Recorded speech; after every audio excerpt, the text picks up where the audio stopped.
Good morning. तो जैसा अभी तक आप लोगों ने देख लिया था, हमने छोटे छोटे स्ट्रक्चर्स पढ़ लिए थे जो भी ज़रूरी है। जिसने पिछले वाले लेक्चर नहीं देखे उसके लिए इसलिए देखने ज़रूरी हैं क्योंकि हमने नर्वस सिस्टम क्या होता है ये पढ़ लिया, सेंट्रल नर्वस सिस्टम इसके अंडर आता है, पीएनएस इसके अंडर आता है, ये पढ़ लिया। फिर ये दोनों मिलके बने रहते हैं न्यूरॉन से, ये पढ़ लिया। फिर न्यूरॉन के साथ एक और स्ट्रक्चर रहता है उसके बारे में भी पढ़ लिया। क्लियर हो गई इतनी बात। उसके बाद न्यूरोग्लिया भी हमने पढ़ लिया। तो आज हम बात करने वाले हैं ब्रेन की। अब ब्रेन शुरू करने से पहले ब्रेन की कवरिंग पढ़नी ज़रूरी है, तो आज हम पढ़ने जा रहे हैं ब्रेन और स्पाइनल कॉर्ड के कवरिंग। ठीक है जी हाँ, आप इनको बोल सकते हो। ब्रेन किन किन चीज़ों से कवर रहता है उसके बारे में आज हम बात करने वाले हैं। क्लियर है। तो कवरिंग ऑफ द ब्रेन किसको कहा जाता है? वो कहा जाता है मेनिंजेस को। इसको मेनिंजेस को। ब्रेन की कवरिंग कौन सी है? Meninges covers brain and spinal cord. पहला वर्ड तो हमें ये याद रखना पड़ेगा इस ब्रेन के अंदर। ठीक है। तो the meninges are protective covering of the brain, ये कह सकते हैं हम, कवर द स्पाइनल कॉर्ड, या हम ये भी कह सकते हैं प्रोटेक्टिव कवरिंग। Protective covering. अब इस मेनिंजेस की होती है 3 लेयर्स। कितनी होती हैं? 3 लेयर्स में ये रहती है। देखिए, सबसे पहले ये हमारा अगर सपोज ब्रेन है तो ब्रेन के सबसे बाहर से मैंने बताया था ब्रेन की कवरिंग को हम क्या बोलते हैं? ये बोन वाला पार्ट होता है, क्रेनियम नाम दिया था हमने इसे। क्या नाम दिया था? क्रेनियम। क्लियर है। इसके अंदर ब्रेन है।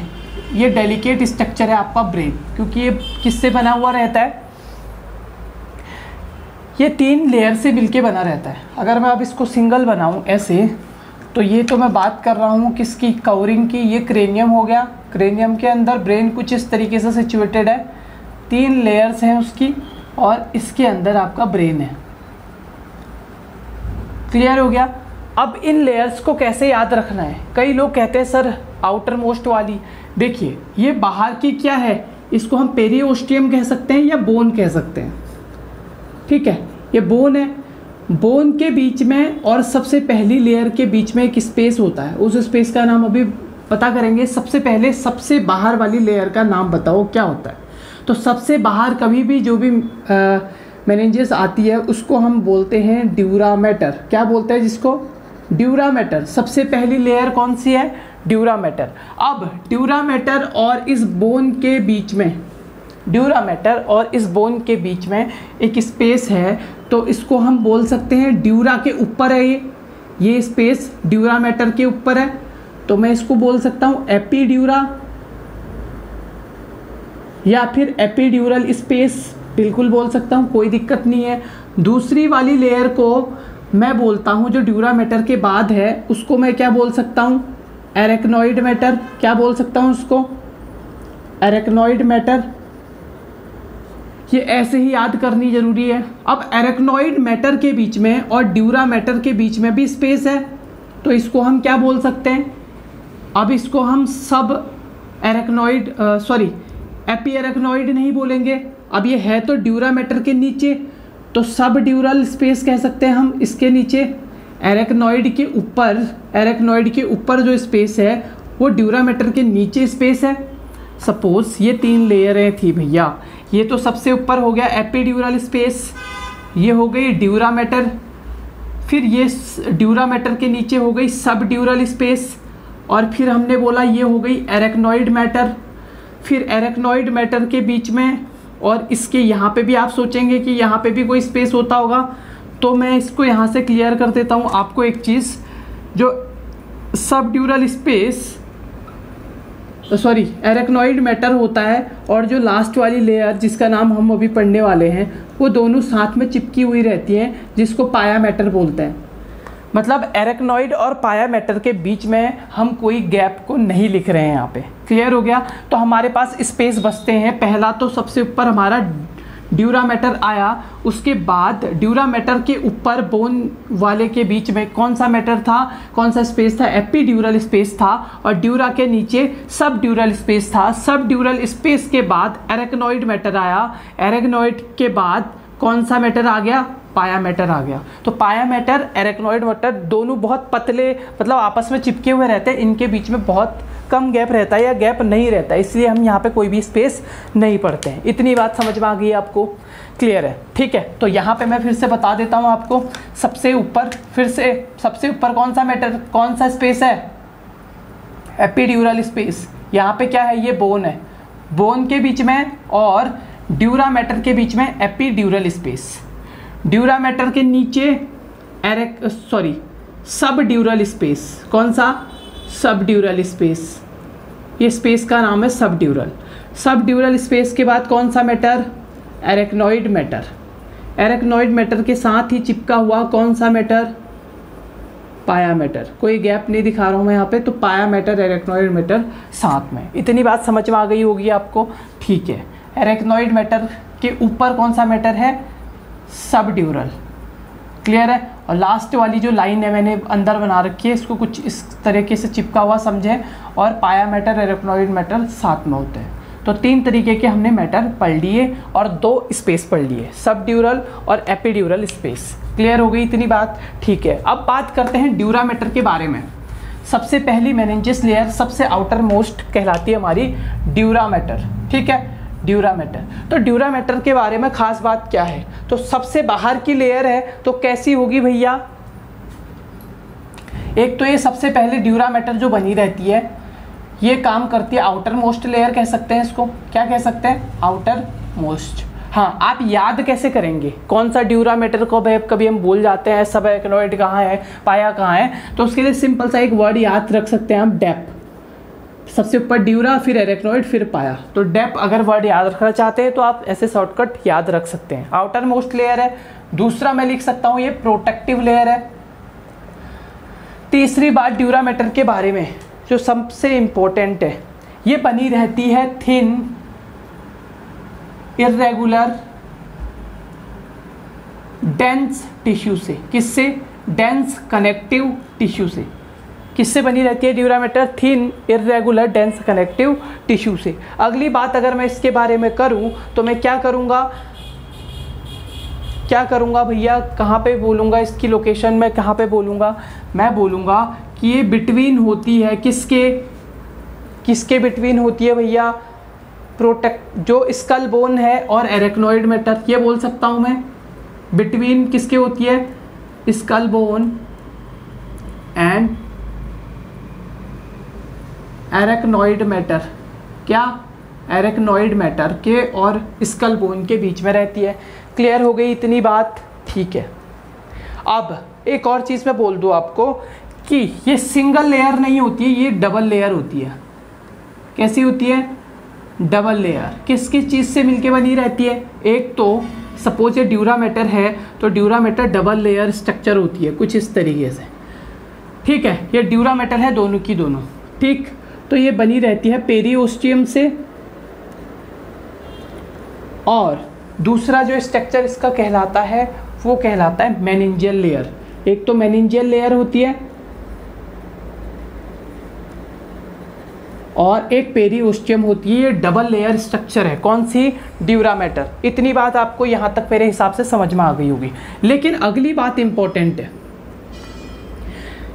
ब्रेन में तो ड्यूरा मैटर डबल होती है, लेकिन आते आते जब स्पाइनल कॉर्ड की बारी आती है वहाँ पे ये सिंगल रह जाती है। कैसी रह जाती है, सिंगल लेयर रह जाती है। तो मैं लिख सकता हूँ कौन सी लेयर नहीं होती, क्योंकि जो स्पाइनल कॉर्ड है उसमें पेरिओस्टियम अब्सेंट रहती है। कौन सी अब्सेंट रहती है, पेरिओस्टियम अब्सेंट रहती है। क्लियर है, कहाँ पे रहती है, स्पाइनल कॉर्ड में। तो स्पाइनल कॉर्ड सिंगल लेयर होता है क्योंकि वहाँ पे केवल और केवल मेनिंजियस लेयर प्रेजेंट होती है। तो it's all about the dura mater, ठीक है। थोड़ा सा फटाफट चल रहे, सिंपल टॉपिक है, इतना ही आपको याद रखना है। Dura mater double layer structure है, प्रोटेक्टिव लेयर है, आउटर मोस्ट लेयर है, thin irregular dense connective tissue की बनी हुई है। स्कल बोन और एरेक्नोइड मैटर के बीच का पार्ट हम कहलाता है ड्यूरा मैटर, ठीक है। डबल लेयर स्ट्रक्चर है, पेरिओस्टियम एब्सेंट रहती है स्पाइनल कॉर्ड में। दूसरी लेयर की बात कर लेते हैं फटाफट, जिसका नाम है क्या, जिसका नाम है, नहीं अभी इसी ड्यूरा मैटर में एक और बात कर लेता हूँ मैं, इंपॉर्टेंट है जो एग्जाम में आता है, फेलेक्स की। किसकी? फेलेक्स की। न्यू वर्ड है तो ये समझ लीजिए, जैसे सपोज ये कोई स्ट्रक्चर है और इस स्ट्रक्चर को मैं दो भागों में बांटना चाहता हूँ, तो दिस इज कॉल्ड फेलेक्स। जो किसी पार्ट को दो भागों में बांट रहा है, this is called Flix. Clear हो गया? चाहे वो ऐसे बांट रहा है, चाहे वो ऐसे बांट रहा है, चाहे वो ऐसे बांट रहा है, इसको हम फेलेक्स कहते हैं नॉर्मली। क्लियर है? अब हम यहाँ पे फेलेक्स ड्यूरा मैटर में पढ़ेंगे। क्या पढ़ेंगे? ड्यूरा मैटर में फेलेक्स पढ़ेंगे। तो हमारा ब्रेन भी ऐसे ही कुछ अलग रहता होगा। तो मैं यहाँ पे ब्रेन का स्ट्रक्चर फिर से वही जाना माना स्ट्रक्चर बना रहा हूँ।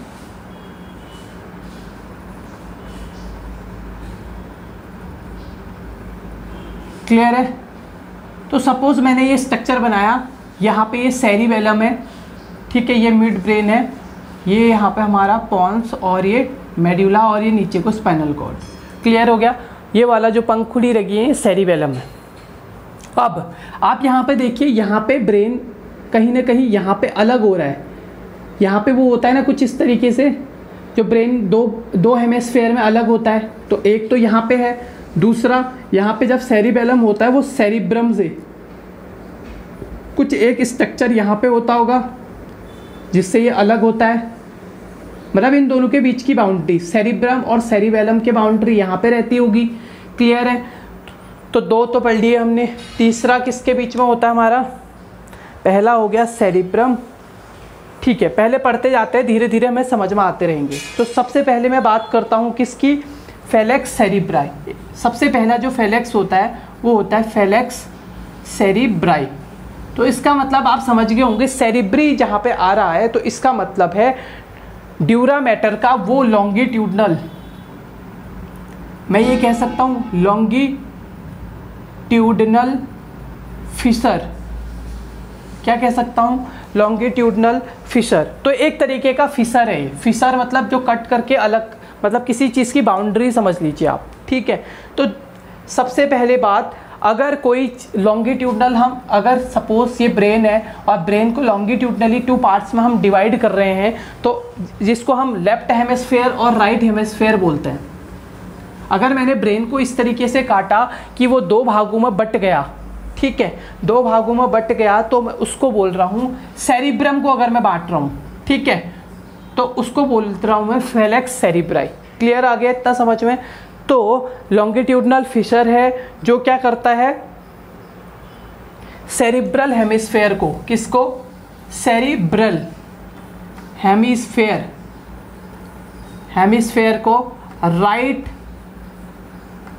एंड लेफ्ट में डिवाइड करता है।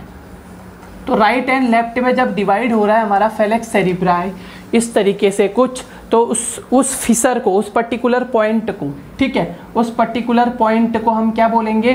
जैसे यहाँ पे होता है फेलेक्स सेरिब्राई हमारा। क्लियर हो गई तेरी बात? ठीक है। अगली बात करते हैं हम किसकी? अब बात करते हैं, अगला पॉइंट है हमारा फेलेक्स सेरिब्राई हो गया। अब बात करते हैं फेलेक्स सेरिबेलाई। किसकी? Flix cerebelli. अब इससे समझ गए होंगे आप, सेरिबेलम की बात हो रही है। किसकी बात हो रही है? सेरिबेलम की। तो फेलेक्स सेरिब्राई क्या है? ड्यूरा मैटर का ही बना हुआ वो पार्ट, क्योंकि सबसे बाहर से जो लेयर है वो ड्यूरा मैटर की है।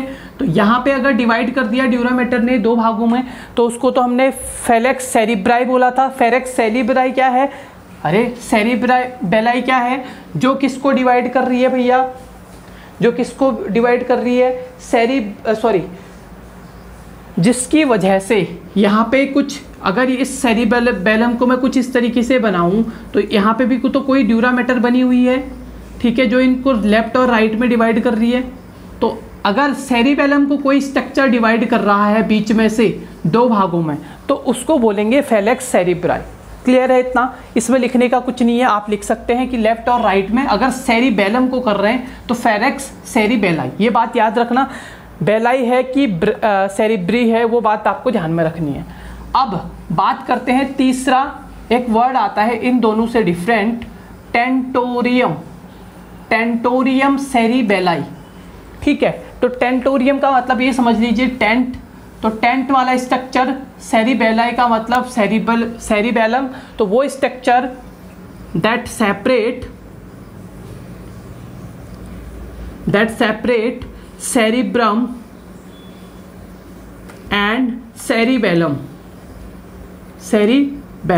तो जो सेरिब्रम और सेरिबेलम को अलग कर रहा है, ये पूरा ऊपर वाला पार्ट सेरिब्रम है और ये सेरिबेलम है, तो सेरिबेलम और सेरिब्रम को जो पार्ट अलग कर रहा है वो कहलाएगा हमारा टेंटोरियम सेरिबेलाई। दोबारा से एक बार, मैं ड्यूरामेटर के बारे में ही हम पढ़ रहे थे, तो मैं तीनों चीज़ों को दोबारा से रिवाइज करवा रहा हूँ आपको।